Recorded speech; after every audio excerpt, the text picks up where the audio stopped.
9장 새로운 출생.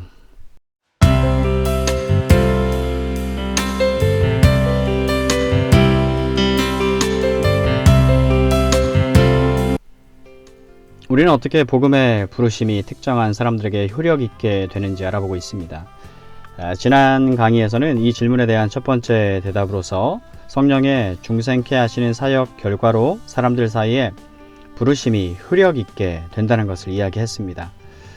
부르심이 유효하게 되는 것은 이제 이 사람들 안에 자기들에게 주어진 이 영적 진리 내지 신적 진리에 반응할 수 있도록 하는 이전에 없던 원리가 존재하기 때문입니다. 그것이 신자들과 불신자들, 구원받은 사람들과 그렇지 않은 사람들 간의 차이입니다. 후자는 자연인의 마음을 가지고 있고 육에 속했으며 영적이지 않습니다. 때문에 이러한 것들은 그들에게 아무런 의미가 없습니다. 하지만 신자들에게는 이것이 커다란 의미가 있습니다. 그들은 이제 중생으로 인해 영적인 사람들이 되었기 때문입니다. 우리는 성경이 중생에 대해 가르치는 바를 살펴보기 시작했습니다. 우리는 성경의 용어를 살펴보고 중생의 진정한 본성을 검토해 보았습니다. 중생은 단순히 영혼의 기능 중 일부가 변한 것이 아니라 그 배후에 있는 것입니다. 우리는 이것을 한 사람의 근본적인 성향의 변화로 규정했습니다. 계속 고찰해 나가면서 저는 이 변화의 심오한 본질과 특성을 다시 강조하고 싶습니다. 성경 도처에서 이것을 강조하며 우리가 새 마음, 에스겔 36장 26절을 받았다고 말합니다. 성경에서 마음이라고 할 때는 요즘처럼 단순히 감정이 거하는 것만 뜻하는 것이 아니라 전 인격이 거하는 가장 중심이라는 의미입니다. 그러므로 성경이 우리에게 새 마음 혹은 청결한 마음이 주어지는 것에 대해 말할 때 이것은 제가 근본적 성향이라고 묘사한 것, 즉 다른 모든 것을 통제하고 결정하는 부분에 대한 언급이며 변화는 바로 거기에 일어납니다. 우리 주님이 니고데모에게 말씀하신 것을 살펴보았을 때 알게 되었듯이 이 중생 문제 전체는 분명 커다란 신비입니다. 이것은 기적이며 초자연적인 것입니다. 주님은 그것을 바람에 비유했습니다. 니고데모가 그리고 니고데모를 통해 우리 모두가 최종적으로 중생에 대해 이해할 수 없음을 깨닫게 하려는 것이었습니다. 바람이 임의로 불매 네가 그 소리는 들어도 어디서 와서 어디로 가는지 알지 못하나니 성령으로 난 사람도 다 그러하니라. 요한복음 3장 8절. 하지만 제가 계속해서 말씀드린 것처럼 우리가 알 수 있는 모든 것을 알아내는 것이 우리의 의무입니다. 그래서 이 놀라운 변화를 조금이라도 이해하기 쉽게 만들어 드리기 위해 저는 지금까지 제가 접한 가장 훌륭한 예화를 소개해 드리려 합니다. 이것은 접붙임 과정의 예화로서 성경 자체에도 등장합니다. 예를 들어 여러분이 특정한 유형의 배를 키우기 원할 때 흔히 이런 방법을 씁니다. 키우기 원하는 자그마한 접붙일 어린 가지가 생겼습니다. 다음에는 흔한 야생 배나무를 골라 칼자국을 내고 만들어진 상처에 어린 가지를 끼워 넣고 묶습니다. 그러면 당신은 원하는 종류의 배만 열리는 놀라운 배나무를 가지게 될 것입니다. 하지만 도중에 많은 일을 해야 합니다. 그냥 놔두면 안 됩니다. 야생 배나무를 통해 올라오는 힘과 능력, 즉 생기와 수액이 어린 가지로 들어가 열매를 맺게 됩니다. 하지만 접붙인 곳보다 아래 부분에서는 야생 배나무에서 여전히 야생 싹과 가지들이 솟아나와 야생의 열매를 맺으려 할 것입니다. 이런 원래의 가지들을 잘라줘야 합니다. 바로바로 가지치기를 해준다면 마침내 이 나무에서 여러분이 원하는 좋은 배만 열리는 때가 오게 될 것입니다. 처음에는 한 나무에 두 성품이 있는 것처럼 보입니다. 하지만 옛 가지를 쳐내면 새 가지가 점점 전체를 지배할 것입니다. 결국에는 여러분이 원하는 열매들만 생산하는 배나무가 될 것입니다. 저는 이것이 중생에 대해 지금까지 사용된 최고의 예화라 생각합니다. 새 생명을 심으면 첫 단계는 하나의 나무에 재배된 본성과 야생의 본성이 모두 존재하게 됩니다.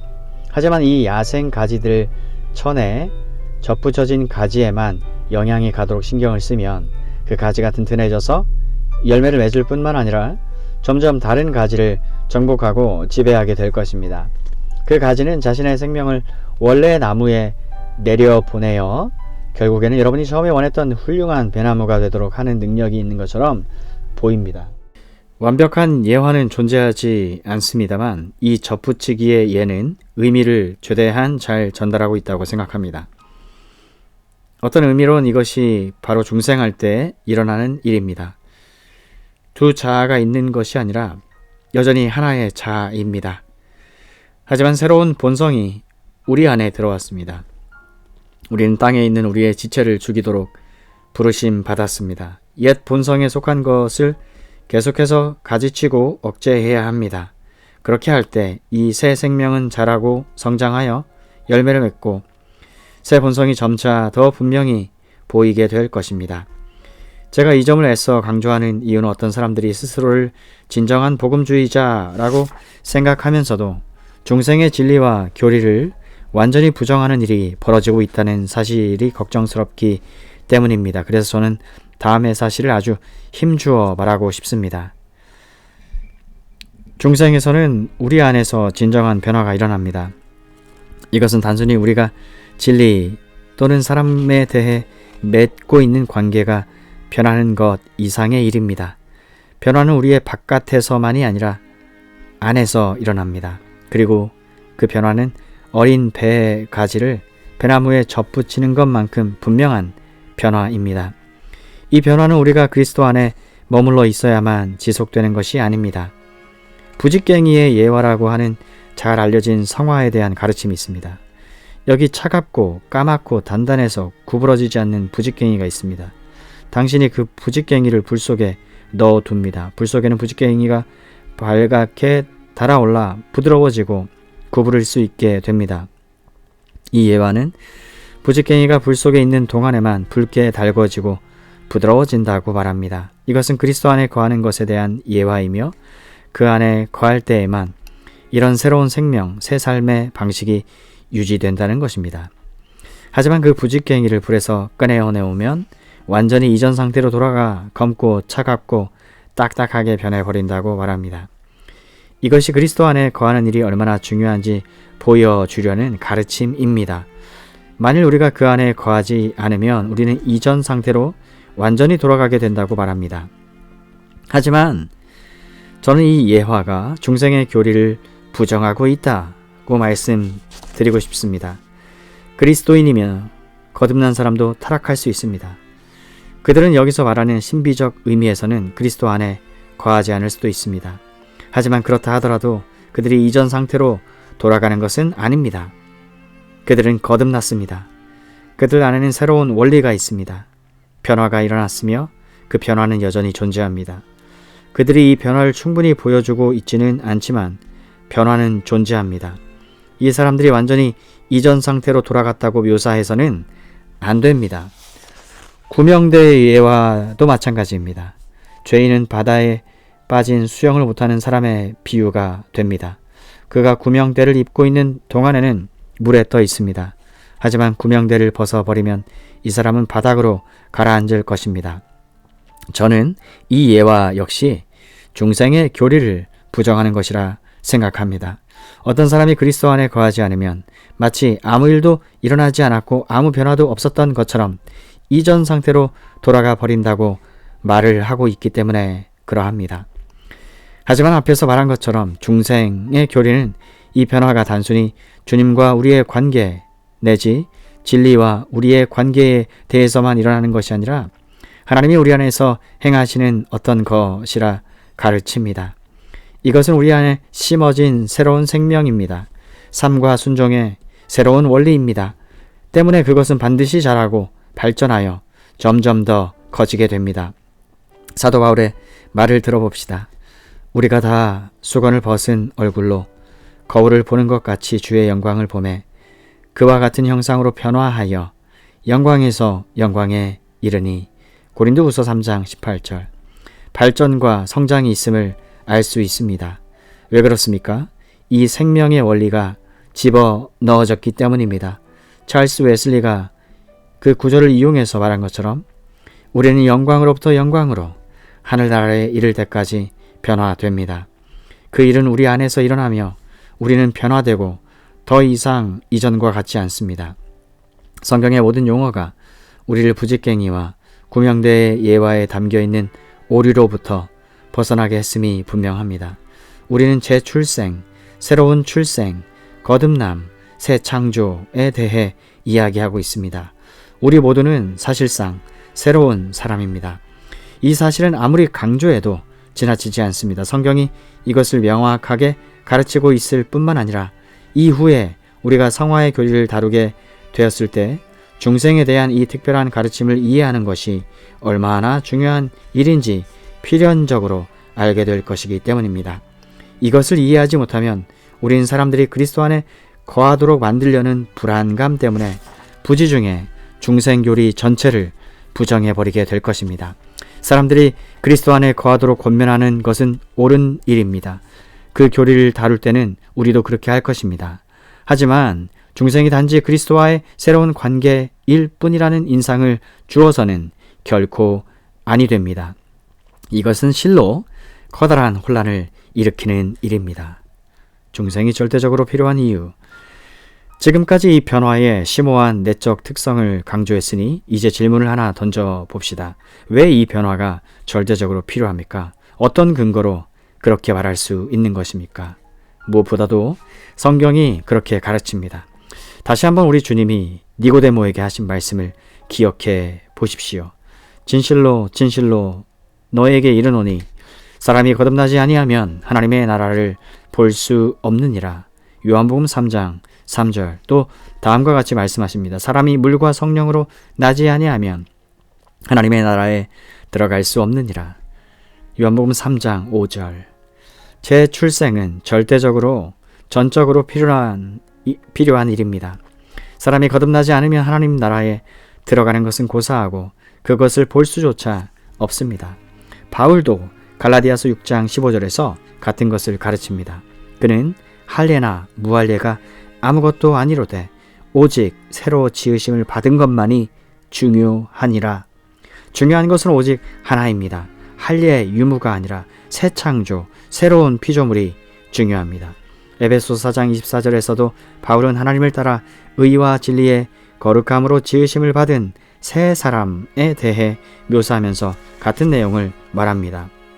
하지만 여러모로 보아 이와 관련하여 가장 중요한 본문 가운데 하나는 히브리서 12장 14절입니다. 모든 사람과 더불어 화평함과 거룩함을 따르라. 이것이 없이는 아무도 주를 보지 못하리라. 거룩함이 절대적으로 필요합니다. 여기서 말하는 거룩함은 단순히 여러분이 받을 수도 있고 받지 않을 수도 있는 성화를 의미하는 것이 아니라는 것을 기억하십시오. 거룩함이 없으면 어느 누구도 주를 보지 못하고 볼 수도 없습니다. 그러므로 어떤 그리스도인들은 성화를 받았고 어떤 그리스도인들은 받지 않았는데 이렇게 성화를 받지 않은 사람들이라 할지라도 천국에 간다고 말하는 것은 아무런 의미가 없습니다. 거룩함이 없이 천국은 불가능하기 때문입니다. 이 거룩함은 중생을 통해 우리 안에 심어집니다. 새로운 삶은 거룩한 삶입니다. 거룩한 원리가 우리 안에 심어지는 것입니다. 중생을 통해 우리 안에 심어집니다. 이상은 성경의 명시적인 진술들입니다. 하지만 같은 내용을 암시적으로 가르치는 구절들도 있습니다.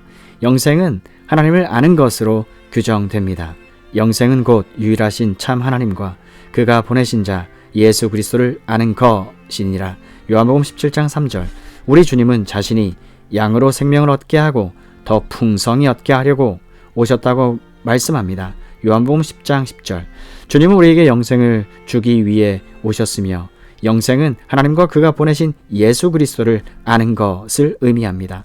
이 사실 자체가 중생을 절대적으로 필요한 것으로 만듭니다. 하나님은 거룩하십니다. 그분은 빛이시며 그분 안에는 어둠이 전혀 없습니다. 영생은 하나님을 알고 그분과 교제하는 것입니다. 그러므로 당연히 내가 그에 합당한 본성을 가져야 합니다. 내 안에 영생에 합당하고 그것을 즐길 수 있는 무언가가 있음이 분명합니다. 하지만 우리는 사람들이 타락과 죄의 결과 본성상 그와는 정반대의 상태에 놓여 있다는 것을 압니다. 때문에 우리 주님은 니고데모에게 그토록 분명히 말씀하신 것입니다.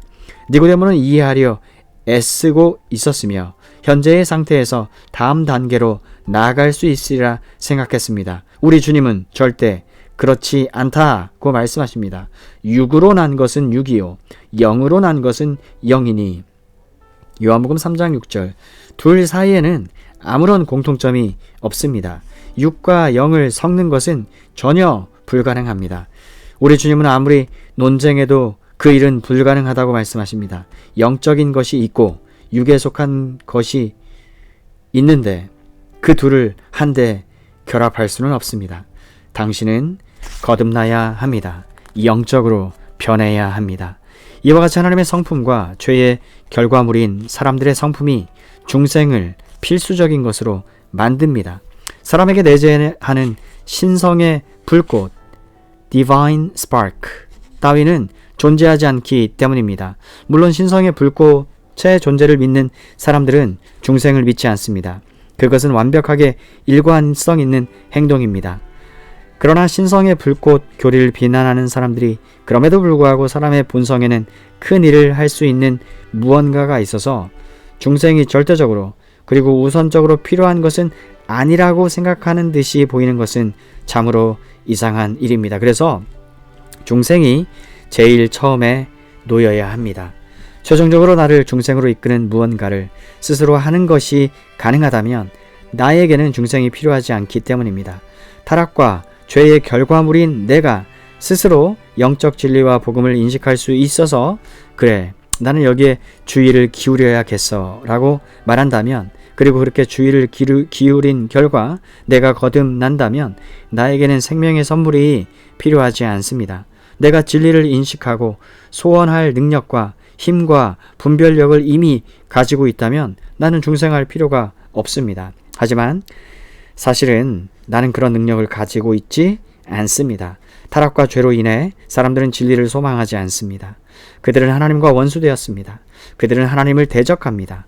바울은 전에 악한 행실로 멀리 떠나 마음으로 원수가 되었던 너희라고 말합니다. 골로새서 1장 21절. 그들은 하나님의 율법을 싫어합니다. 그들은 하나님과 아무 상관이 없습니다. 그들은 육적인 마음을 가지고 있습니다. 그들은 육신의 일을 생각합니다. 로마서 8장 5절. 그래서 중생이 필수적일 뿐 아니라 그것도 처음부터 필수적입니다. 중생 없이는 아무것도 가질 수 없습니다. 중생이 일어나기까지는 우리 안에서 우리를 그리스도인으로 만들 수 있는 일이란 아무것도 일어날 수 없습니다. 중생은 어떻게 생기는가? 그러면 다음 질문이 떠오릅니다. 중생은 정확히 어떤 방법으로 우리 안에 발생하는 것일까요? 이는 흥미로운 주제입니다. 그것은 그저 진리의 도덕적 영향력에 대한 문제가 아닙니다. 복음주의자가 아닌 사람들이 복음을 듣고 그 영향력과 능력 아래 나아올 때 복음이 그들을 변화시킨다고 말합니다. 사람들은 개념들을 좋아하고 받아들입니다. 그 개념들과 진리의 효과로 인해 그들이 다른 사람으로 변화된다는 것입니다. 하지만 그렇지 않습니다. 우리는 인격 저 밑 깊은 곳에서 일어나는 어떤 일에 대해 이야기하고 있습니다. 바로 이것이 변화를 일으킵니다. 물론 도덕적 영향력이 큰 차이를 가져올 수도 있습니다. 이로 인해 사람들이 생각을 바꾸게 되기도 합니다. 알코올 중독자를 금주주의자로 바꾸듯 삶의 방식이 달라지도록 만들 수도 있습니다. 이런 일은 종종 일어났고요. 여러분은 논쟁할 수도 있고 그 논쟁이 효과를 발휘할 수도 있습니다.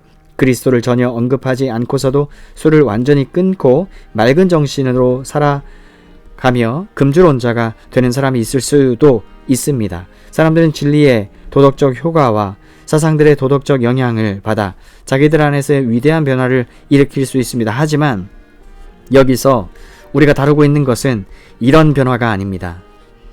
둘째로 중생은 세례에 의해 생겨나는 것도 아닙니다.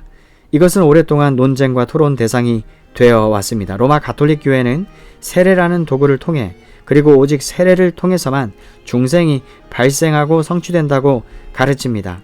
중생하려면 먼저 세례를 받아야 합니다. 나중에 강의할 내용을 미리 말씀드리고 싶지는 않지만 이 점만은 명확히 하도록 합시다. 로마 가톨릭은 세례 시에 우리 죄가 용서받고 우리 안에 있는 도덕적 본성이 변화하여 새롭게 된다고 가르칩니다. 다시요.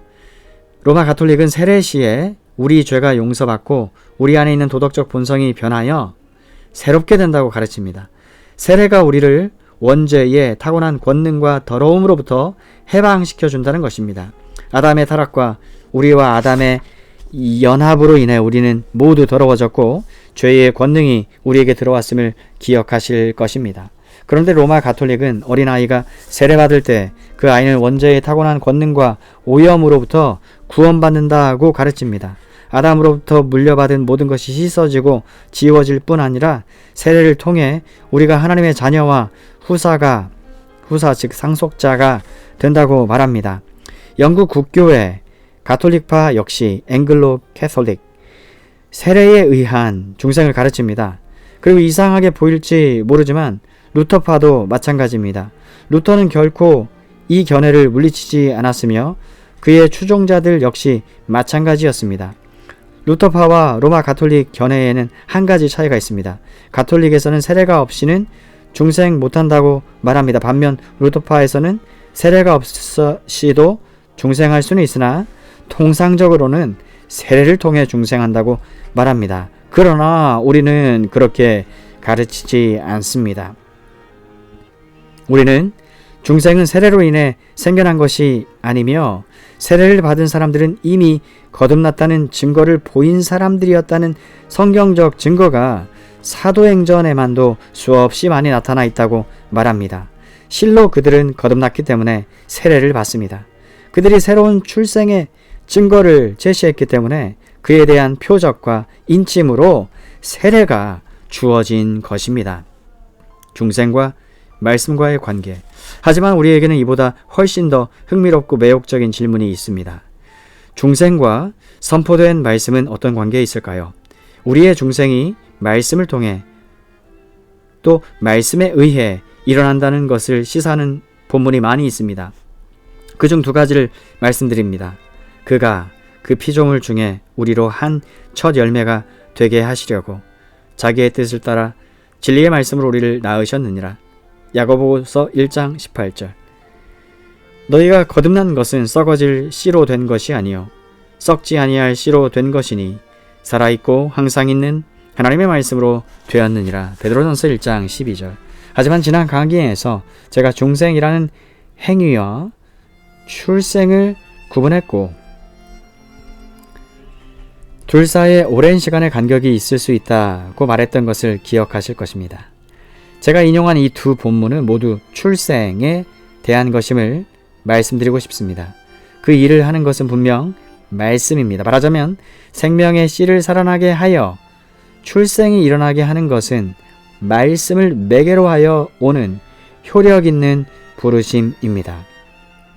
하지만 발생과 실제 출생 간의 구분을 염두에 둔다면 이 차이를 알 수 있으리라 생각합니다. 말씀은 발생의 행위에서 사용되는 것이 아니라 이미 그 안에 심어진 생명이 태어나게 하는 데에 사용됩니다.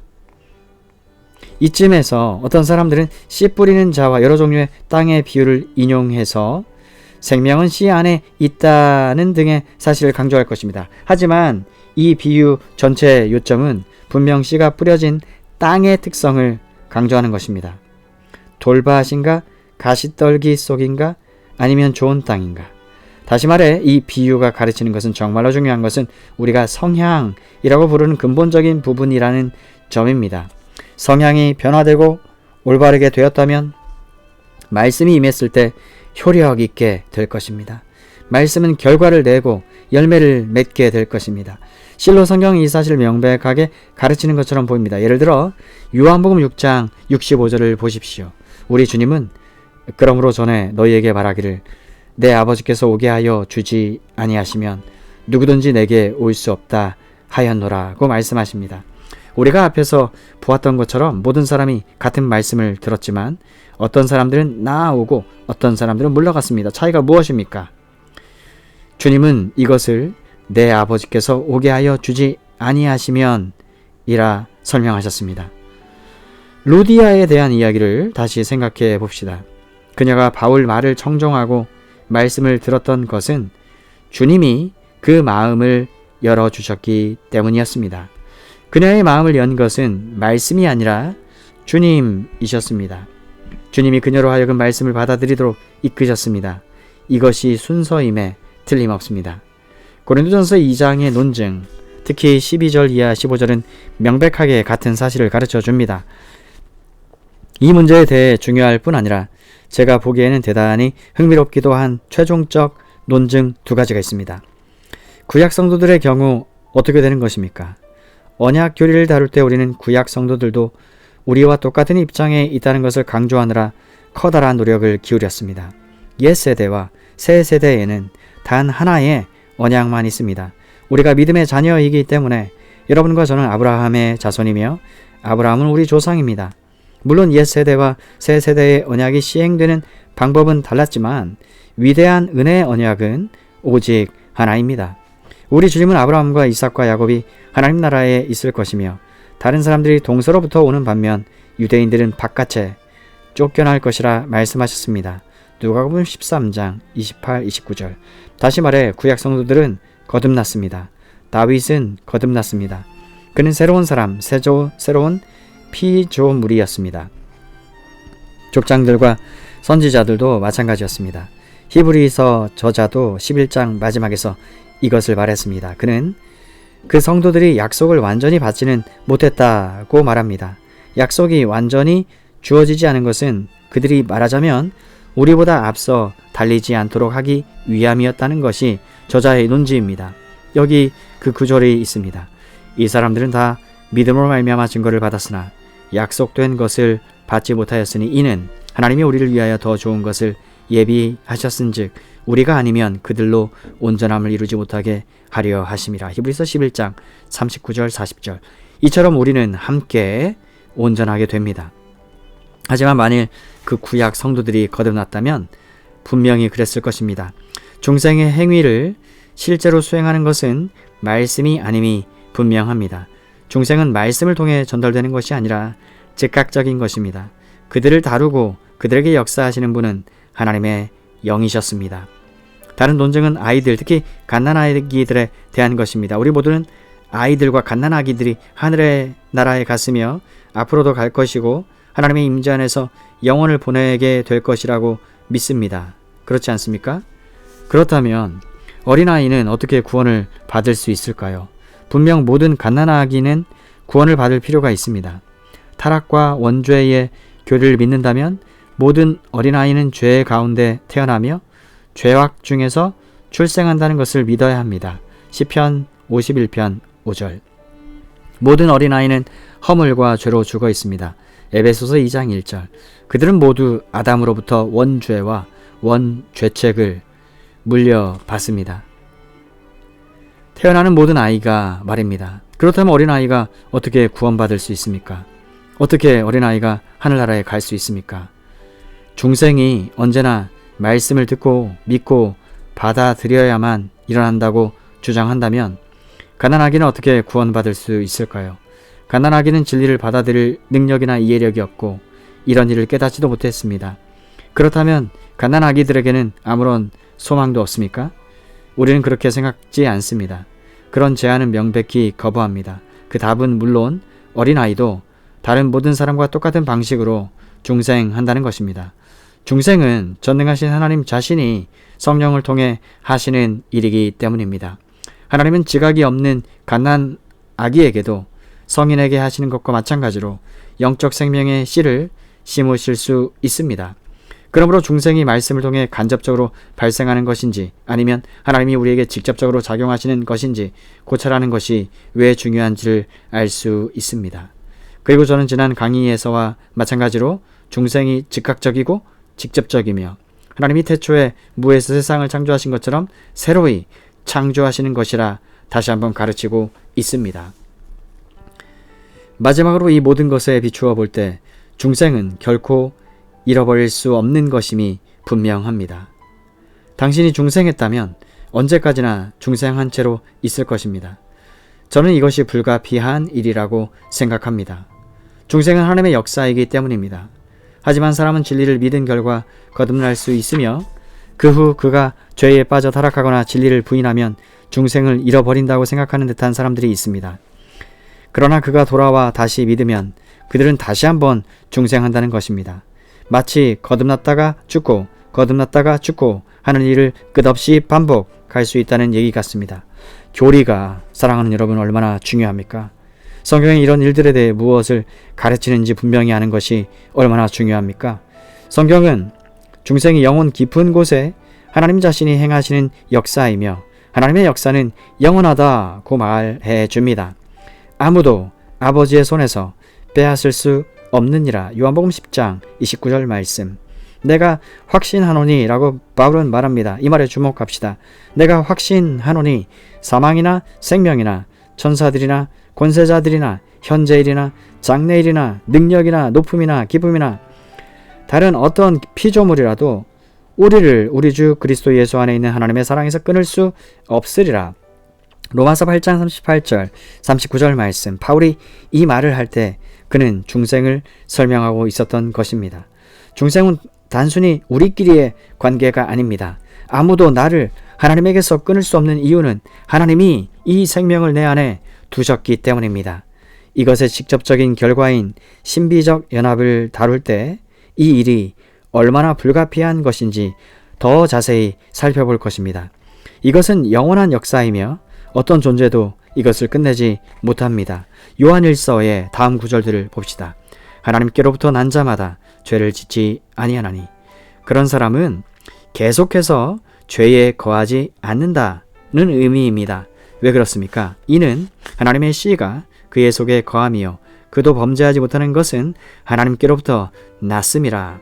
요한일서 3장 9절 말씀. 그는 하나님께로부터 났기 때문에 계속 죄를 지을 수 없습니다. 이것을 분명히 깨닫도록 합시다. 하나님께로부터 난 사람, 즉 중생한 사람은 결코 죄의 삶 안에 거하지 않으며 거할 수도 없습니다. 일시적으로 죄에 빠질 수는 있으나 그들이 하나님께로부터 난 자라면 다시 돌아올 것입니다. 이것이 어떤 사람이 거듭났는지 여부를 알아보는 시금석입니다. 요한일서 2장 19절 말씀도 보십시오. 그들이 우리에게서 나갔으나 우리에게 속하지 아니하였나니 만일 우리에게 속하였더라면 우리와 함께 거하였으려니와 그들이 나간 것은 다 우리에게 속하지 아니함을 나타내려 함이니라. 이 사람들은 교회 일원이었고 그리스도인인 것처럼 보였습니다. 그들은 바른 말을 했고 그들의 삶도 어느 정도 올바른 것처럼 보였습니다. 하지만 그들은 나갔습니다. 왜 그랬을까요? 우리에게 속하지 아니하였기 때문에 나간 것입니다. 즉 중생한 사람들이 아니었습니다. 그들은 결코 거듭난 적이 없었습니다. 요한은 이것이 그들이 나간 이유이며 어떤 의미에서는 이렇게 나감으로써 자신들이 결코 생명을 가지고 있지 않았다는 사실을 증명했다고 말합니다. 하지만 히브리서 6장과 10장은 어떻게 된 거죠? 라고 묻는 사람도 있습니다. 두 장 어디에도 그 사람들이 중생했다는 암시가 전혀 없다고 대답해 드리겠습니다. 그들은 놀라운 경험을 했지만 그들이 거듭났음을 말해주는 것은 아무것도 없습니다. 그들이 거듭나지 않았다는 것이 답입니다. 중생한 사람은 그 안에 거합니다. 죄에 빠져 타락할 수 있고 실패할 수 있으나 그 안에 거합니다. 생명이 거기 있기 때문입니다. 온전히 그리스도인인 것처럼 보이는 사람이라도 그 안에 생명이 없다면, 하나님의 생명, 영적 생명이 없다면 그는 거하지 않을 것입니다. 생명은 스스로를 나타내고 자신의 존재를 증거합니다. 계속해서 이것을 살펴보겠습니다.